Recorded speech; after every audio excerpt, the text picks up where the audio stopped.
Hello everyone, my name is Rich Mothes and I'm an artist based in East Hampton, New York. The last 2 years have been a very exciting time for me in my artistic practice. Although fraught with periods of self-doubt and trepidation, the continued push in creating something authentic to who I am has led to many breakthroughs in and out of the studio. I'm no longer just looking for inspiration, but constantly asking myself why. Why is painting my primary choice of media? I see painting as a way of translating my emotions into something tangible.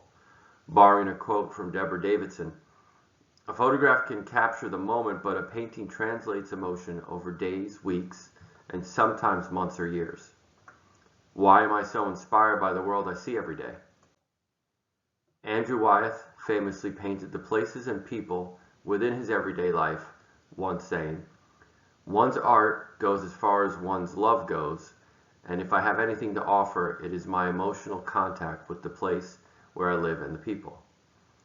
Wyeth enhanced his emotional connection with the place of home by including those living within its everyday life. His desire to stay within the geographical confines of his daily activities, depicting middle-class values conjured during solitary walks, created an intimately developed sense of spirituality for the people and land found within his works. Realizing what was important to me led to the larger questions. What do I love, and why do I love it? After a good bit of soul searching, the answer to the what showed itself to be my home. Major life changes over the past couple of years have caused me to rethink what's important, not just in the studio, but in life. I began having conversations with friends, not the normal surface ones, but really wanting to know more. We then collaborated on works, blurring the boundaries of who was the artist and who the subject. I then realized what I care about are the people, places, and things who have made me who I am. Home. Home is what I love. This train of thought gave light to the follow-up question of why do I love my home, and maybe most importantly, what does the concept of home mean to me? The painter Edward Hopper and poet Mary Oliver both allude to a meaning of home beyond that of a physical structure. Hopper makes us uneasy in a familiar setting, yearning for some type of interpersonal connection, while in her poem, Coming Home, Oliver speaks of home as a metaphorical place of comfort, beyond the confines of a structure. An excerpt of the poem reads, "Looking out for sorrow, slowing down for happiness, making all the right turns, right down to the thumping barriers to the sea, the swirling waves, the narrow streets, the houses, the past, the future, the doorway that belongs to you and me." Research suggests should home exist beyond that of a physical structure, it must exist within each one of us, offering stability within a world of uncertainty, supporting us in all aspects of life as we explore the vastness of our planet. However, accepted legal definitions of the word refer to a specific place. One's place of residence, house, the social unit formed by a family living together, a familiar or usual setting, a place of origin, headquarters, an establishment providing residence, care for people with special needs, and the objective in various games. The absence of home, homelessness, having no home or permanent residence, correlates once again to a place. These definitions may be necessary in declaring ownership or for location purposes, but are they enough to explain why many refuse to give up their place of residence in the face of insurmountable forces? Researcher Dr. Sarah Coward found, and I quote from her PhD thesis in 2019, "Home is widely used to describe a positive experience of a dwelling place or shelter. It is about a positive emotional connection to a dwelling place, feeling at home in a dwelling place where both physiological and psychological needs can be fulfilled. This portrayal of home, however, is not always how a dwelling place is experienced.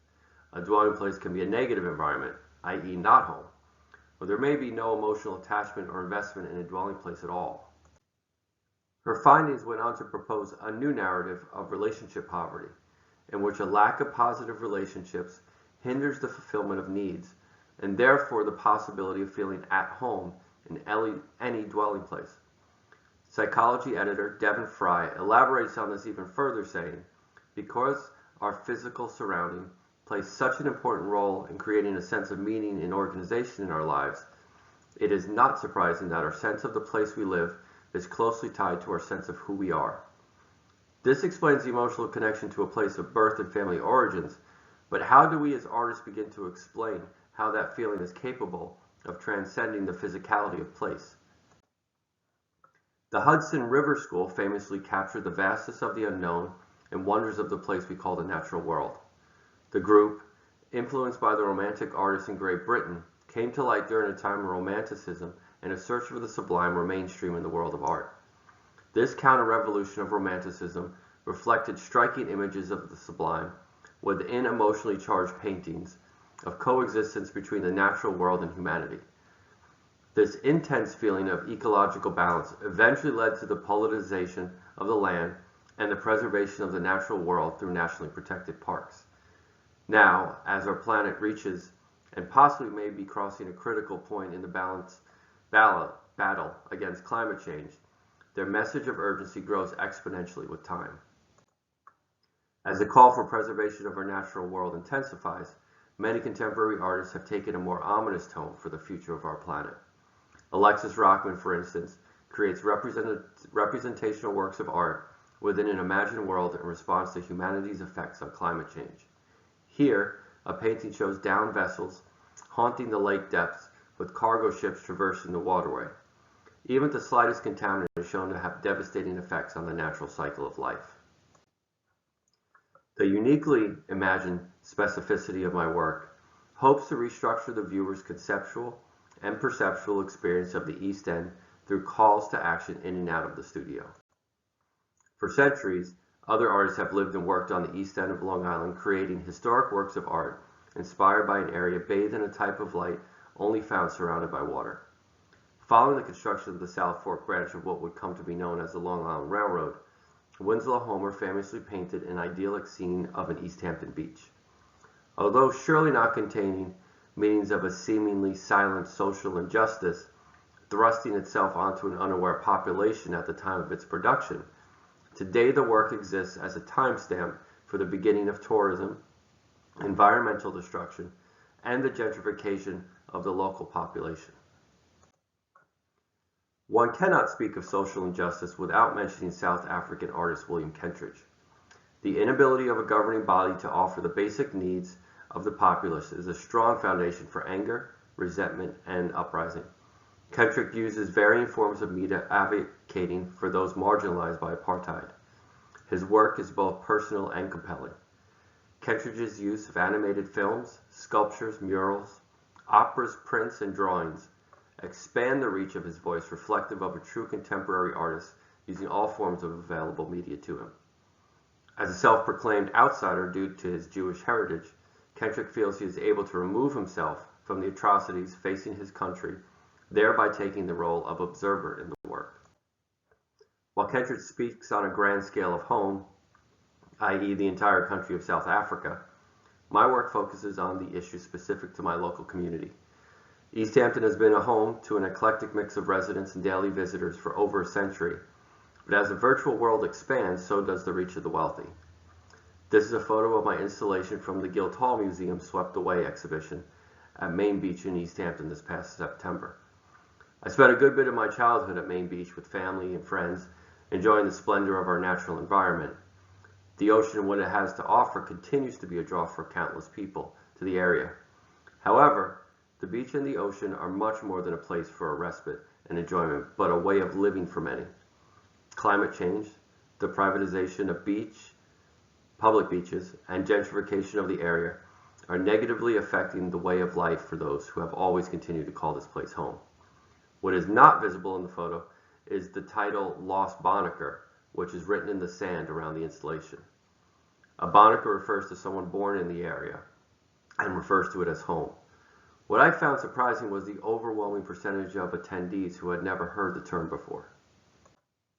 Knowing my subject matter as well as I do, the challenge has now become how to visibly translate my thoughts and emotions to others. April Gornick's larger-than-life celestial landscapes evoke emotion, memory, and introspection, She transports viewers to the tranquility of the forest and ponds, or to rough seas in the golden fields threatened by foul weather. By manipulating basic elements found within painting, Gornick is able to enhance the power of the sublime for her own purposes.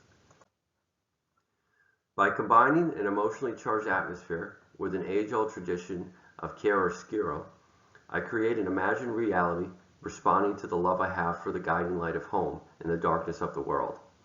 As an example, the painting you're seeing here is my reaction to a fairly new publication, The Lost Boys of Montauk, telling the story of a friend's father and his fellow fishermen who were lost at sea when we were all children.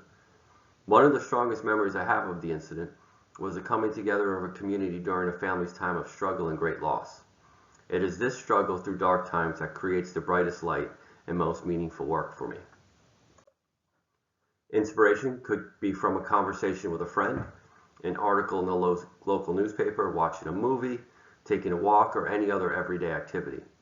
In my mind, art is a force just like any other, and as Newton's third law reads, this law represents a certain symmetry in nature. Forces always occur in pairs, and one body cannot exert a force on another without experiencing a force itself.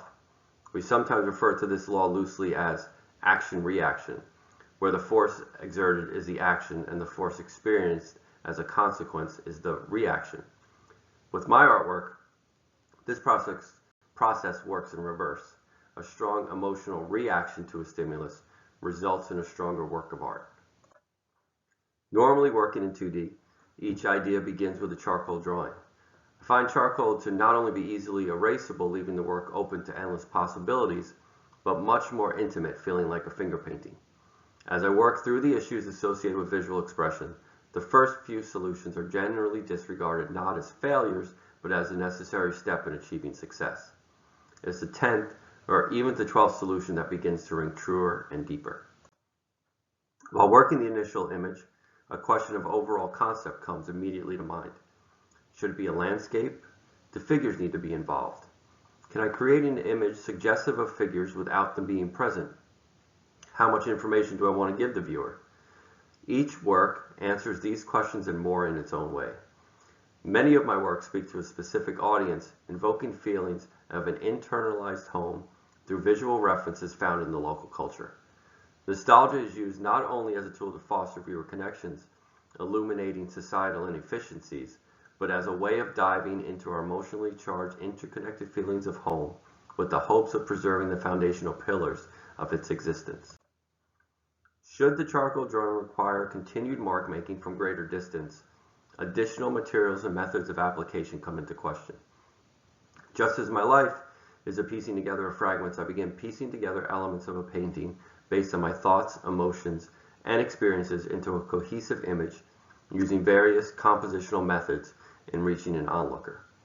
One such method is the use of repoussoir, an object in the foreground of a composition, typically to one side, serves to lead the viewer's eye into the principal scene or towards the principal figure, emphasizing this and increasing the sense of depth. Here, the method ties into one's natural curiosity following the player's gaze in the foreground into the distant figures of the painting. Rückenfigur, a German word meaning turn figure, is another compositional device used as far back as Giatti, but popularized by the artist Caspar David Friedrich, where the figure in the work has its back to the viewer. This draws the viewer into the work, allowing them to feel what the figure is feeling. However, the unseen face of the figure gives question to their emotional state. This painting here was visually inspired by the movie Field of Dreams, but speaks to the plight of the local farmer in continually reinventing a generational way of life necessary to provide for their family while also keeping their lands for future generations. As the work progresses, great attention to value lies at the forefront of my mind. A famous artist once said, "Value does all of the work, but color gets the credit." I find a monochromatic underpainting to be the best way of setting myself up for success, intentionally adding color where necessary. Once I feel the work to be complete, I then take a photograph, remove the saturation, and see if the completed painting has enhanced the underpainting. Should I begin to feel stuck in my process and as a way of freeing myself from personal constraints on techniques, I regularly venture outside of what's comfortable, experimenting through other forms of media and applications. It could be a sculpture, installation, attempt at creating a stop-motion hand-painted video, or moving paint with a hairdryer, freeing my mind from the ingrained constraints of rational life. Regardless of the method, I find it necessary to continually challenge my 46-year-old mind to think differently. As I previously stated, many psychologists agree a significant portion of our identity comprises the people, places, and experiences relevant to our upbringing. They would surely agree a home void of natural connection, as seen in the works of Hopper, is not a home, but merely a place safe from the elements of nature. Relationships with others and the natural world are essential to our psychological and physiological development in acquiring the necessary coping abilities with life's challenges. Without natural relationships, we become shells living within the supposed safety of human-made constructs. Whether intentional or not, works of art carry with them an ability to speak on expansive issues of permanence and impermanence in the lives of everyday people. My work continues to address the issues facing my hometown, East Hampton, calling for the preservation of its rich history, culture, environment, and people. As my research has suggested, creating artwork meaningful and personal to oneself lays the foundation for artistic success in and out of the studio. As a contemporary artist, the continued exploration to new materials and alternative ways of making will not only broaden my audience, but enhance my voice. Leaving it in the end, it is for others to decide, is it trash on the beach or something more? Thank you all for listening and for this life-changing experience.